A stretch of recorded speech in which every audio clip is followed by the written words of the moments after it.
Wilson 13 साल का एक शांत सा लड़का था। उनके पास की कॉलोनी में एक बड़ा सा घर बिका था, तो उस घर की चीजों की एक सेकेंड हैंड सेल लगी थी। वो अपनी माँ के साथ उस सेल में गया और वहाँ उसकी नजर एक खिलौने पर गई, एक सुंदर सी लबूबू डॉल पर। उसकी नीली आंखें शीशे जैसी चमकदार थीं और चेहरे पर एक बड़ी सी मुस्कुराहट थी। उसके दोनों कान एक प्यारे से खरगोश जैसे थे और उसका फर एक बहुत ही सुंदर गोल्डन कलर का था। पुराना होने के बावजूद भी विल्सन को उस लबूबू डॉल से एक अजीब सा लगाव महसूस हुआ। साथ ही साथ उसे पता था कि अगर वो ये लबूबू डॉल अपने दोस्तों को दिखाएगा तो सब बहुत ज्यादा एक्साइटेड हो जाएंगे और वो भी बहुत पॉपुलर बन जाएगा। काफी जिद करने के बाद उसकी माँ एला ने उसके लिए वो डॉल खरीद ली। घर लौटने पर विल्सन ने उस लबूबू डॉल को अपने कमरे की शेल्फ पर रख दिया और अपना होमवर्क करने लगा। लेकिन जब भी उसकी नजर उस लबूबू डॉल पर पड़ रही थी, उसे लग रहा था कि वो मुस्कुराते हुए उसे अपने पास बुला रही है। विल्सन अपना होमवर्क छोड़कर उठा और लबूबू के साथ खेलने लगा। इतने में ही उसकी माँ ने उसे नीचे बुलाया।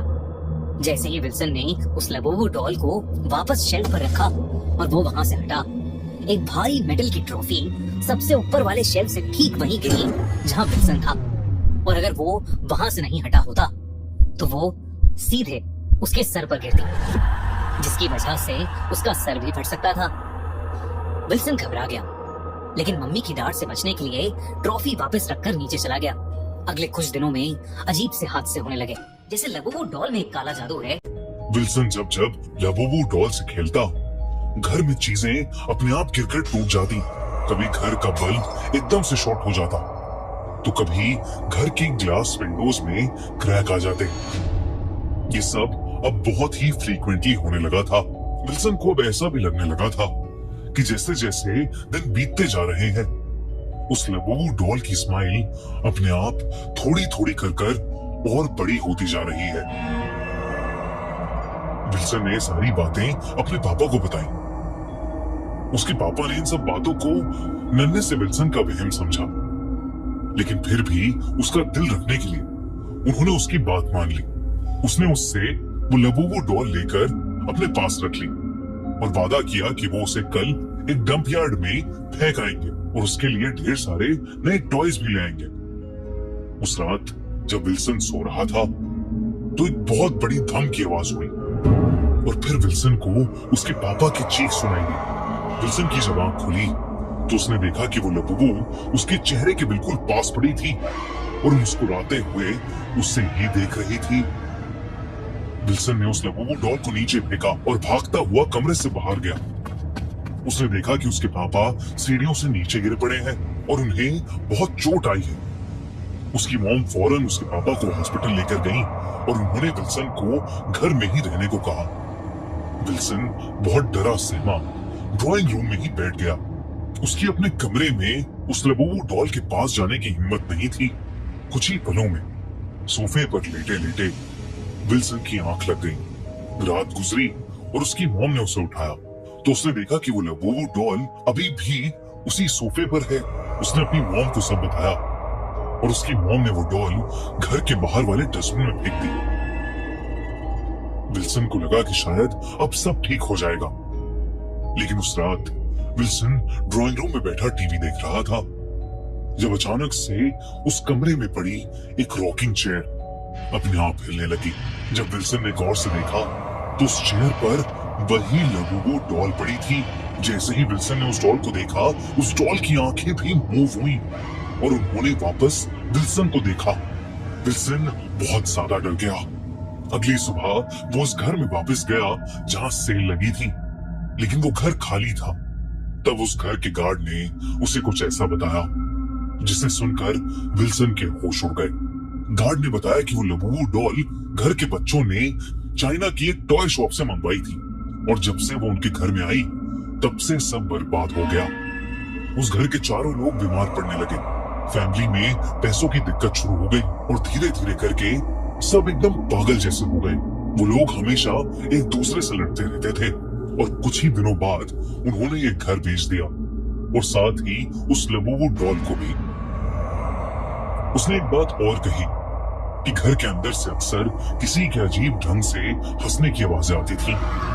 पर जब से वो लबोबो डॉल गई है तब से वो आवाज आनी बंद हो गई है। एक दिन विल्सन उस डॉल को लेकर अपने स्कूल गया और उसने उसे अपने प्लेग्राउंड में फेंक दिया। ये देखकर उसका बेस्ट फ्रेंड क्रिस उसकी लबोबो डॉल वापस उसके लिए उठाकर लाया। विल्सन ने उसे अपने से दूर रहने को कहा और चेतावनी दी कि उसे वो लबोबो डॉल फेंक देनी चाहिए। क्रिस इस बात पर दोनों विल्सन और लबोबो डॉल का मजाक उड़ाने लगा। तभी अचानक एक बेसबॉल बहुत तेजी से आई और क्रिस के सर पर आकर लगी, जिसकी वजह से वो नीचे गिर पड़ा। प्लेग्राउंड पर एक बहुत ही नुकीली एक बड़ी सी कील पड़ी थी जो सीधा क्रिस के सर में घुस गई और उसकी ऑन द स्पॉट डेथ हो गई। स्कूल में सबको लगा कि ये एक फ्रीक एक्सीडेंट है, लेकिन अब विल्सन को एक चीज समझ आ गई थी कि वो लबोबो वाकई किसी शैतान का रूप है। उसने उसी दिन उस लबोबो डॉल को काट पीट कर उसके अलग अलग पार्ट्स को भी जला दिया। लेकिन फिर उस रात वो लबोबो डॉल उसे अपने कमरे में ही मिली और इस बार उसके अंदर से एक बेहद अजीब सी डरावनी सी हंसने की आवाज आ रही थी, जैसे वो विल्सन का मजाक उड़ा रही हो। विल्सन डर के मारे रात भर नहीं सोया और उस हंसती हुई डॉल को देखकर कपकपाता रहा। अगली सुबह उसके पूरे शरीर पर किसी के दांतों के निशान थे। विल्सन के पेरेंट्स ये देखकर काफी डर गए थे। जब विल्सन ने अपने साथ हो रही सारी चीजें अपने मॉम डैड को बताई तो उन्होंने तुरंत एक प्रीस्ट को बुलाया। उस प्रीस्ट ने जब उस लबोबो डॉल को देखा तो उसने देखते ही उनसे कहा कि ये डॉल कोई आम खिलौना नहीं है, बल्कि एक बहुत इविल एंटिटी है।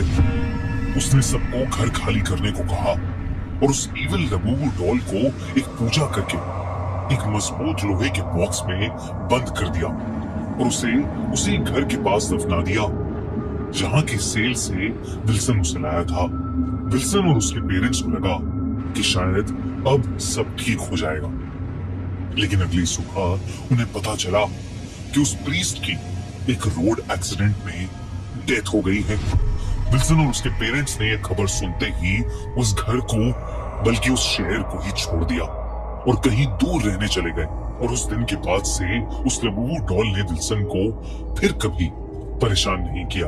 पर आज भी विल्सन को उस लबोबो डॉल के डरावने सपने आते हैं।